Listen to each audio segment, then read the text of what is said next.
Hello, I am Dr. Leslie Torres Rodriguez, Superintendent of Hartford Public Schools. Today, we are joined by our 3 finalists for the title of Hartford Public Schools 2018 Teacher of the Year. Beverly Cassane, a technology teacher at Capital Preparatory Magnet School, Caitlin Sullivan, a science teacher at Buckley High School, and Benjamin Carlson, a physical education teacher at Annie Fisher STEM Magnet School, who, last Thursday night, won the title of Hartford Public Schools Teacher of the Year 2018. Congratulations to all of you. I want to thank you for your hard work and your dedication to our students. Welcome.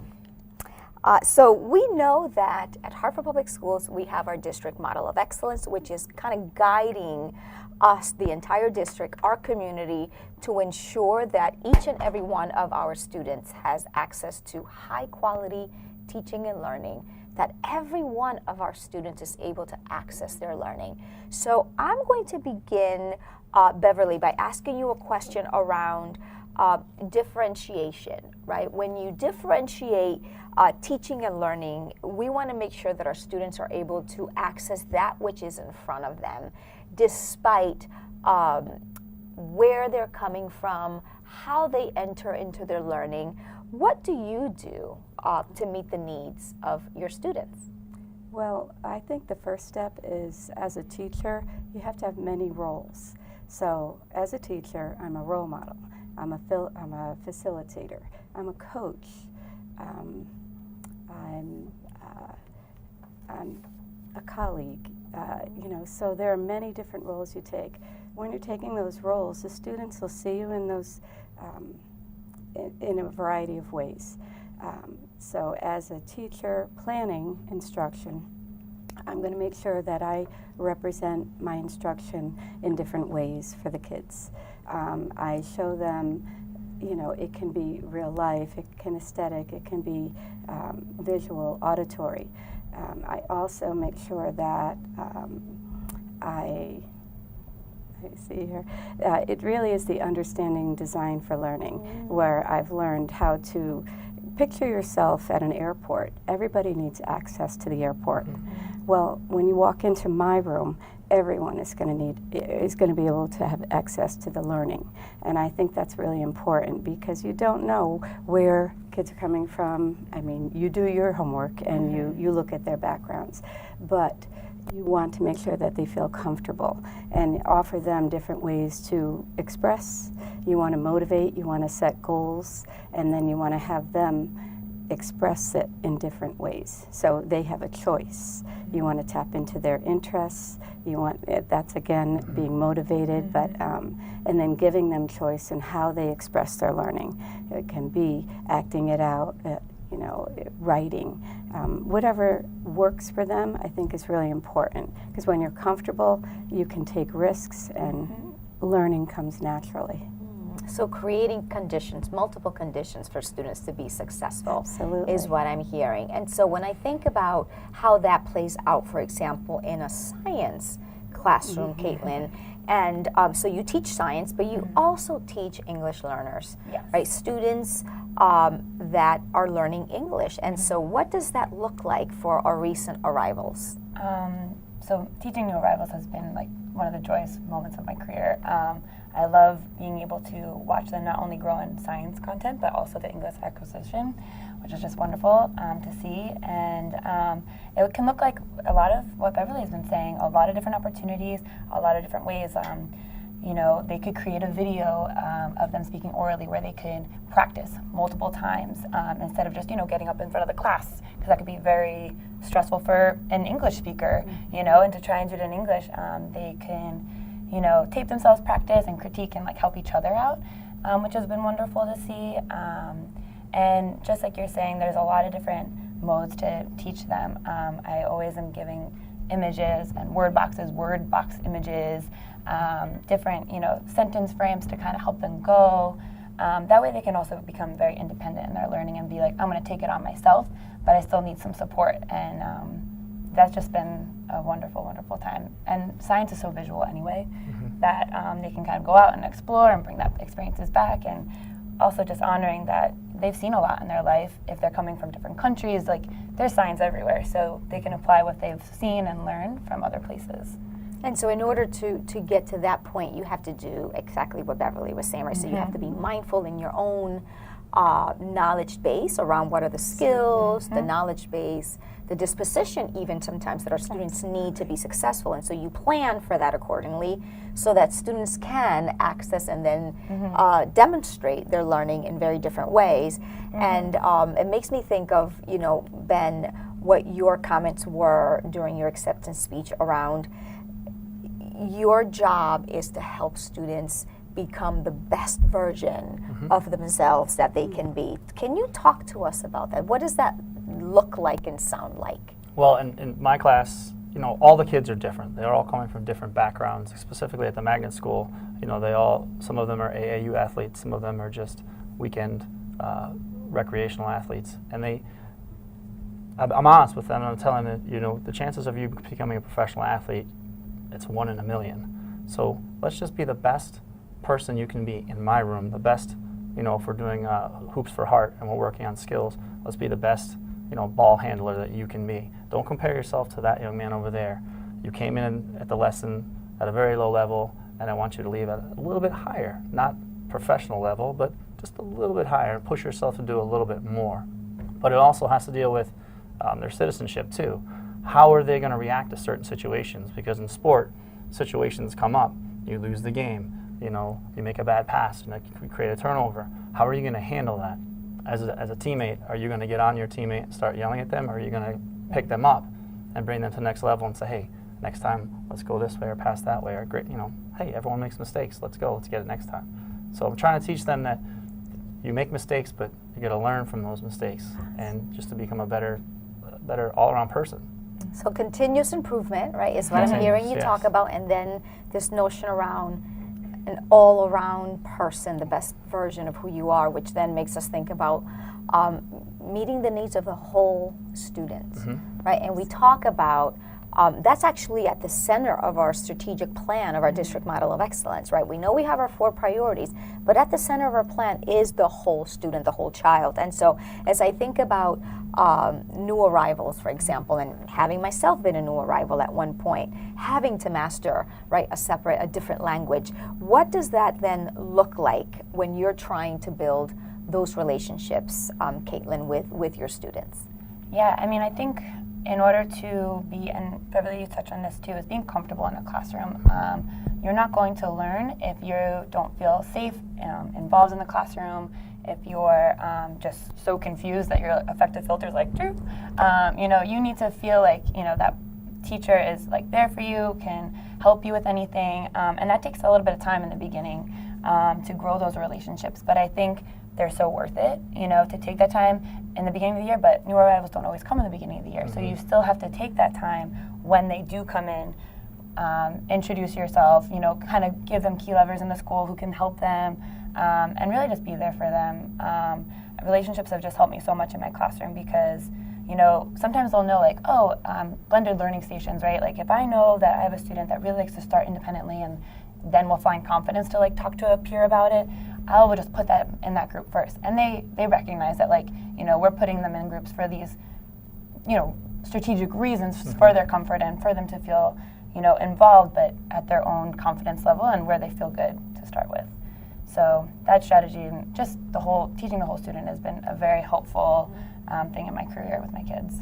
So in order to create those safe environments, there's a level of collaboration, there's a collaborative practice, and so there are conditions that must be in place in order to facilitate that collaboration. What then does that look like? Ben, I know that there's a lot of that that you have to think through in your classes. What does collaborative work look like for students and then also with adults? Well, it's interesting. The kids come in and you don't know sometimes, because I only see them 45 minutes a week, and it's tough. So you really have to build the relationships with the students to get to know when they have visual cues of, you know, something's a little off with them today, and really take the time to go over and say, is everything okay? Are you all right? talking to the teachers briefly, and I know you guys are extremely busy when you drop your kids off in the gym, but just taking half a second to, having a quick conversation, there's something going on over here today. I just want to make you aware of that. And then also touching base with the parents. We have the Class Dojo app, and I was telling you about this earlier, where we can, contact the parents immediately via that app and just a quick little text message and say, hey, this happened, and I'm just wondering, is everything okay? And they get back to us usually within 45 seconds. They're really quick about that technology.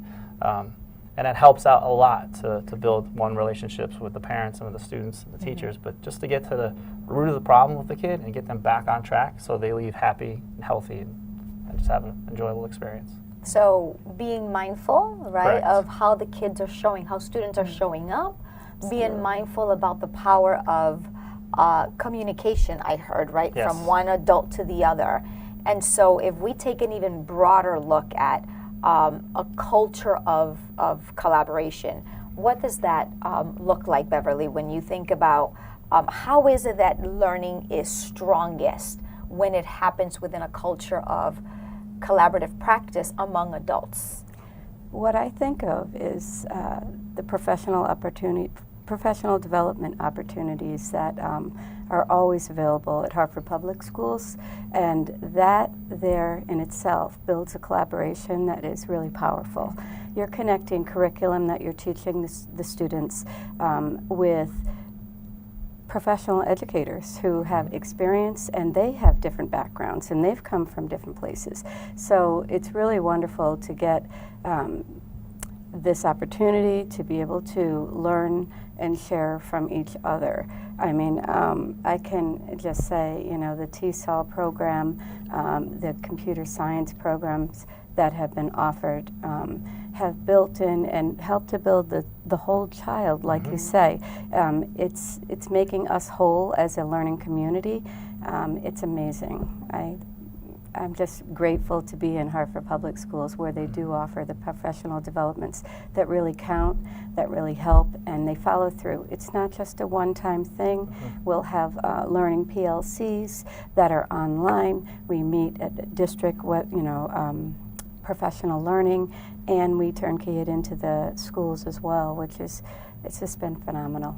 We are trying to be very intentional, Beverly, around you talk about blended learning for students. This is exactly the same approach that we want to have for our adult learners. Yes. The research tells us that adults learn best when they do so with and among each other, right? When it's relevant, when it's action-oriented, when they can take it back into their classroom and make it come alive, when they can come back and interact with their peers and talk about their learning and ways to improve. And so we want to be mindful about that. And may I just add that just showing this in the school, it does vibrate to the students, because we are a role model, and when they see teachers doing new things and new learning, it motivates them to do better and to do more. So that's something that's intrinsic in me now, that I've learned that if I can be a lifelong learner,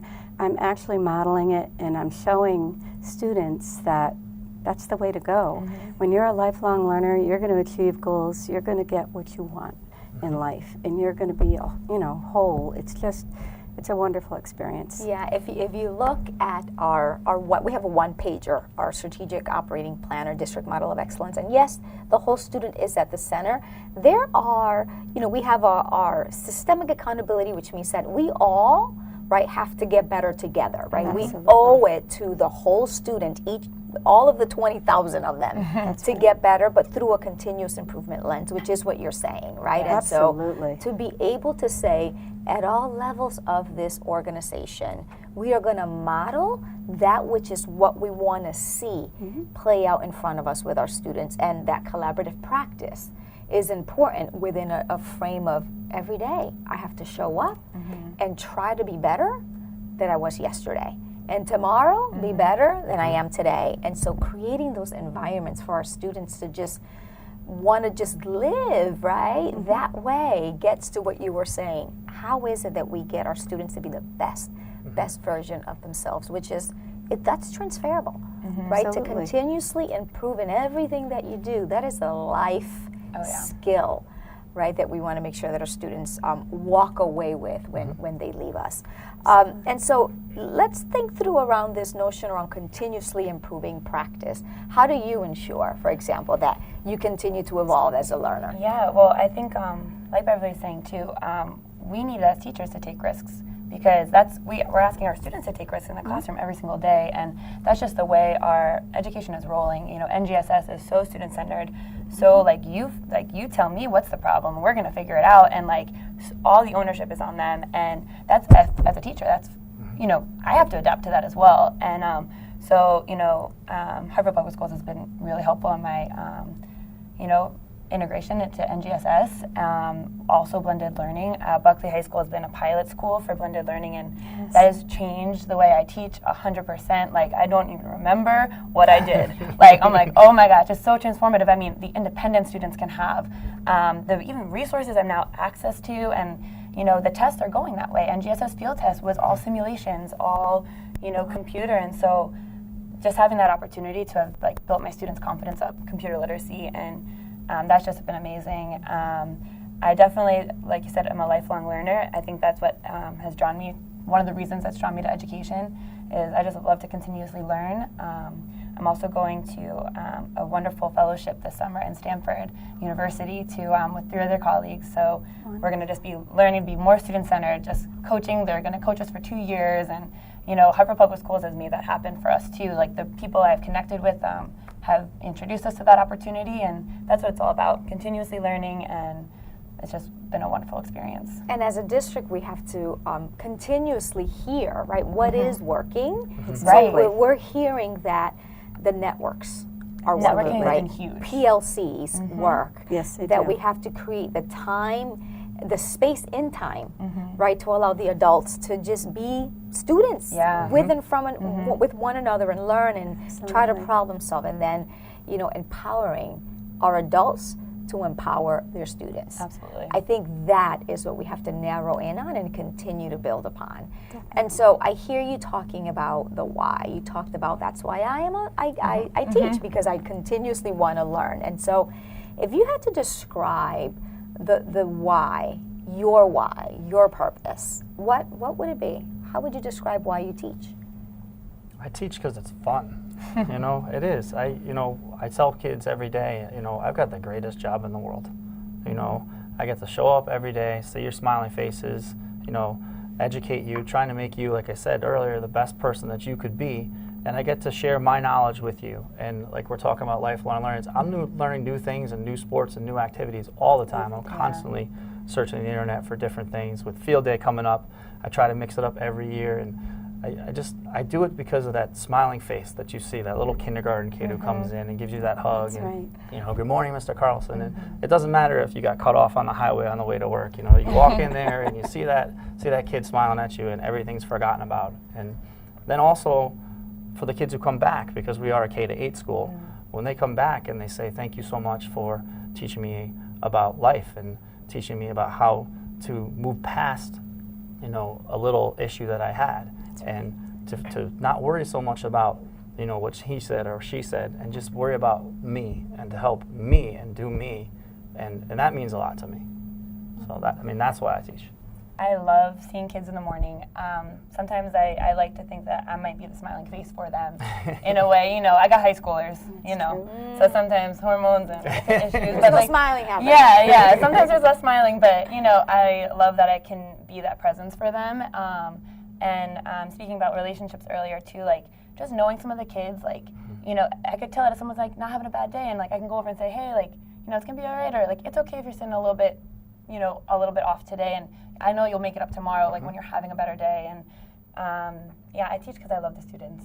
I love them all, and it's been just such a wonderful career choice. I'm just very pleased, and and I want to also help all those students, you know, achieve great things in life, and like I said, you know, be there and say thank you for them, you know, and stuff, but just get them on the right track, and whatever track that is that they want. So definitely just love the students. It's been quite a journey for me, even though I've had not a very long time. It's the second career for me. The reason I really went into teaching was my children.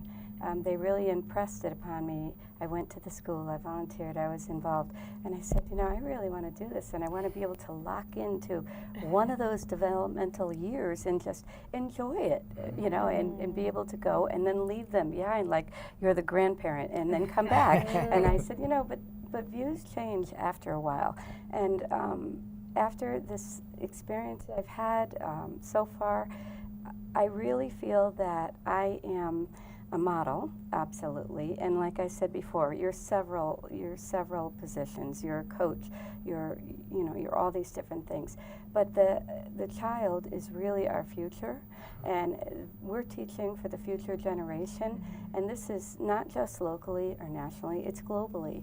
And so I think it's such a that's a word, but a heroistic position to be able to have an impact on children and know that this is their future that we're building for them. And I can't wait to have that day.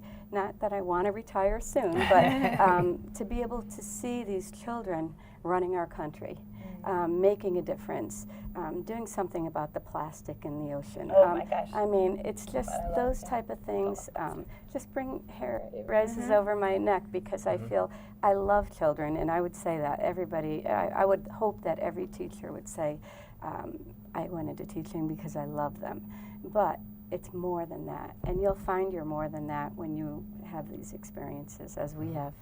So Yeah, I'm no, really there's grateful. a purpose. Yes, right? there There's is. a purpose that I There believe is is a purpose. affirmed every single time that we have our students in front of us. And so I want to make sure that you all understand how grateful and humbled we at Hartford Public Schools are to have all of you serving on behalf of who I know will make the difference, right? Our beautiful and our capable 20,000 students, right? We know every day that some of them show up with a lot, just a lot that leaves sometimes very little room for them to enter their learning. And so the conditions you all set for them is what makes a difference for our students to be able to, right, tap into their potential and then be, right, those leaders that we know will have many of the answers that our local and our broader community right, desperately need answers to. So I want to thank you for your dedication, your continuous learning, and your leadership on behalf of our students. Thank you. Thank you. We thank our guests also for their time and energy and sharing their valuable knowledge, fascinating thoughts, their purpose around teaching and around student success. Please visit our website to find helpful resources about education, about the restructuring of our district at Hartford Public Schools. You can visit our website at www.hartfordschools.org.